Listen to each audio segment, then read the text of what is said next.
மேற்கில் காங்கோ ராஜ்யம் 14 முதல் 19ஆம் நூற்றாண்டு வரை காங்கோ ஆற்றின் முகத்வாரத்தை சுற்றியே இருந்தது. கிழக்கிலும் வடகிழக்கிலும் மையத்திலும் 16 மற்றும் 17ஆம் நூற்றாண்டுகளிலிருந்து 19ஆம் நூற்றாண்டு வரை அசாண்டே, லூபா மற்றும் லுண்டா ராஜ்யங்கள் ஆட்சி செய்தன. பெல்ஜியத்தின் 2ஆம் லியோபோல்ட் மன்னர் 1885இல் ஐரோப்பாவின் காலனித்துவ நாடுகளிடமிருந்து காங்கோ பிரதேசத்திற்கான உரிமைகளை முறையாக பெற்றார்.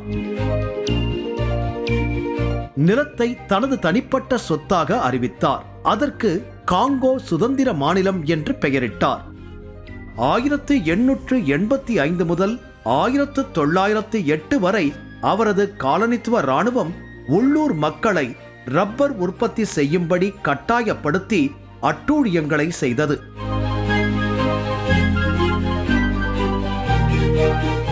1908 லியோபோல்ட் பிரதேசத்தை விட்டுக் கொடுத்தார். இது பெல்ஜிய காலனியாக மாறியது. மே 1960 வளர்ந்து வரும் தேசியவாத இயக்கம் பேட்ரிஸ் லுமும்பா தலைமையிலான மூமென்ட் நேஷனல் காங்கோலைஸ் பாராளுமன்ற தேர்தலில் வெற்றி பெற்றது. லுமும்பா காங்கோ குடியரசின் முதல் பிரதமரானார்.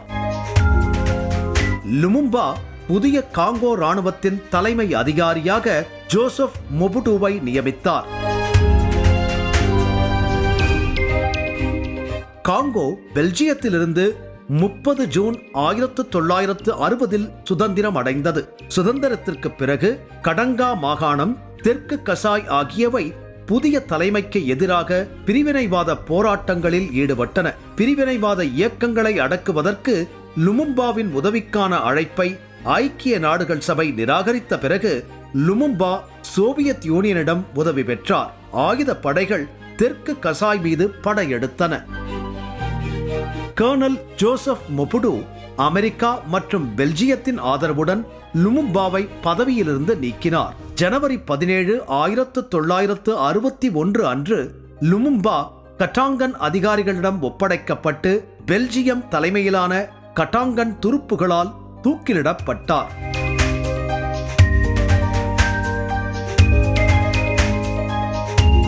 கம்யூனிசத்தை எதிர்த்ததால் மொபுடுவுக்கு அமெரிக்காவின் உறுதியான ஆதரவு இருந்தது. அவரது நிர்வாகம் ஆப்பிரிக்காவில் கம்யூனிச இயக்கங்களுக்கு ஒரு பயனுள்ள எதிர் விளைவாக செயல்படும் என்று அமெரிக்கா நம்பியது. கம்யூனிசத்தை எதிர்த்ததால் மொபுடுவுக்கு அமெரிக்காவின் உறுதியான ஆதரவு இருந்தது. அவரது நிர்வாகம் ஆப்பிரிக்காவில் கம்யூனிச இயக்கங்களுக்கு ஒரு பயனுள்ள எதிர் விளைவாக செயல்படும் என்று அமெரிக்கா நம்பியது. ஒரு ஒற்றை கட்சி அமைப்பு ஸ்தாபிக்கப்பட்டது. மேலும் மொபுடு தன்னைத்தானே மாநில தலைவராக அறிவித்துக் கொண்டார். அவர் அவ்வப்போது தேர்தல்களை நடத்தினார். அதில் அவர் மட்டுமே வேட்பாளராக இருந்தார். ஒப்பீட்டளவில் அமைதி மற்றும் ஸ்திரத்தன்மை அடையப்பட்டாலும் மொபுடுவின் அரசாங்கம் கடுமையான மனித உரிமை மீறல்கள், அரசியல் அடக்குமுறை, ஆளுமை வழிபாடு மற்றும் ஊழல் ஆகியவற்றில் கைதேர்ந்திருந்தது. 1997 முதல் காங்கோ போரால் அவர் தூக்கி எறியப்படும் வரை சர்வாதிகாரியாக இருந்தார். நாடு 1998 முதல் 2003 வரை 2ஆம் காங்கோ போரை எதிர்கொண்டது. இதன் விளைவாக 5.4 மில்லியன் மக்கள் இறந்தனர். 2001 முதல் 2019 வரை நாட்டை ஆட்சி செய்த ஜனாதிபதி ஜோசப் கபிலாவின் கீழ் போர் முடிவடைந்தது. 2003 சட்டபூர்வமாக 2ஆம் காங்கோ யுத்தம் முடிந்ததாக அறிவித்தாலும் காங்கோவின் கிழக்கு பகுதியாக கிவு பகுதியில் அமைதி இல்லாமல் யுத்தம் நடந்து கொண்டே இருந்தது. அதற்கு காரணம் democratic forces for the liberation of Rwanda, காங்கோவில் இருந்து ருவாண்டா எல்லை பகுதியில் தாக்குதல் நடத்தும் தீவிரவாத அமைப்பு.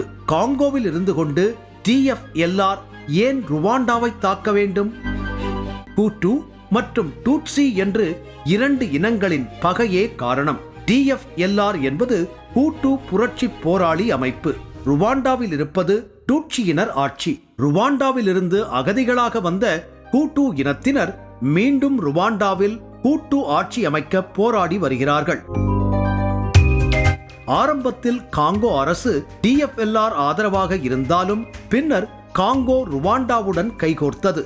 இரண்டு நாடுகளும் சேர்ந்து DFLR-ஐ ஒழிக்க நினைத்தும் முடியவில்லை. அதுவும் கிழக்கு பகுதியில் பல இயற்கை வளங்கள் இருப்பதால் அதை வைத்தே பல சண்டைகள் DFLR-க்கும் காங்கோ இராணுவத்திற்கும் நடந்து வருகிறது. ஐநா அமைதிப்படை காங்கோவில் கூடாரம் அமைத்து அமைதி ஏற்படுத்த வந்தனர். 13 வருடங்களாக காங்கோவில் இருக்கிற படையால் இன்று வரை அமைதிக்கான ஒரு அறிகுறியை கூட தேட முடியவில்லை. 3 முதல் 4 மணி நேரம் நடந்து கனிமவள சுரங்கங்களுக்கு வேலைக்கு செல்லும் மக்கள் முழு நாளும் பசியிலேயே வேலை செய்கிறார்கள். தொடர்ச்சியாக 20 மணி நேரத்திற்கும் மேல் வேலை. 70 அடி சுரங்கங்களுக்குள் சென்று உயிருடன் திரும்பினாலே பெரிய அதிர்ஷ்டம். இவற்றிற்கு ஏற்ற ஊதியம் கிடைக்கிறதா என்றால் இல்லை. உலக உணவு திட்டத்தின் அறிக்கைப்படி DRCயில் 10ல் 6 பேர் உணவின்றி தவிக்கிறார்களாம். உலக நாடுகளின் அபிவிருத்திக்கு காங்கோ மிகப்பெரிய அளவில் பங்களிக்கிறது.